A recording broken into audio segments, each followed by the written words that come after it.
Welcome to the 7th episode of LDOE Log, an informational series all about Last Day on Earth, and in this episode we're going to be taking a look at weapon mods.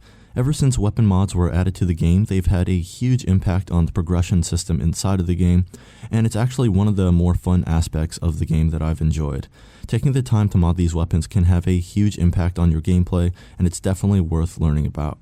So in this episode, we're going to be taking a look at when you should start modding your weapons, what mods you should get, and how you can get weapon mods. Now, as far as the when for weapon modding, after you're able to successfully clear Bunker Alpha after every reset, you'll naturally progress to unlocking the farm, and if you saw open the farm chest, that is your number one place for getting melee weapon mods.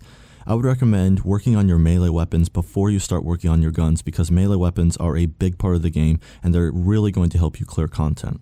And inside of the farm chest, you can find common, rare, and extremely rare melee weapon blueprints. That means that you can completely mod melee weapons just by doing the farm, and you can unlock some really powerful combinations. Now let's take a look at gun modding, and your number one place for unlocking gun mods is going to be Blackport PD. When you're able to start farming the waves at Blackport PD, you'll unlock a bunch of badges which can unlock these crates, and blue crates contain rare weapon mods, the green ones contain common weapon mods, and purple ones will contain extremely rare gun weapon mods. You can also find weapon mods inside of other locations like airdrops, but you'll want to stick to the farm and Blackport PD as your main sources. Those are the reliable ones. Now, the next question would be, what mods should I get for these weapons? And I've actually created some articles with infographics that contain the best mod loadouts for weapons, and you can find those over at pressingx.com, or you could also just do a quick Google search and there's plenty of discussions detailing the best mods that you can get for these weapons. Now, getting the blueprints for these mods is only the first part. You will have to build them then, and building mods can be pretty expensive, especially with guns.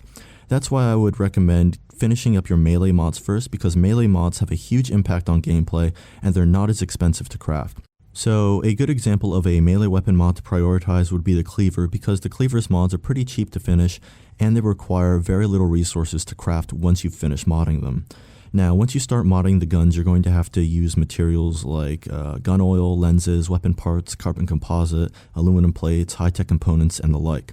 Now, as an example of that, let's take a look at the shotgun's total crafting requirements, and as you can see, it's pretty steep and it could actually take you months to finish modding that.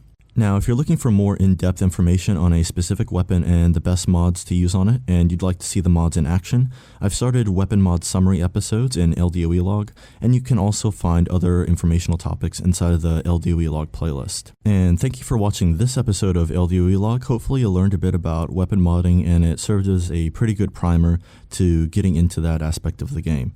Thanks again, and have yourself a great day.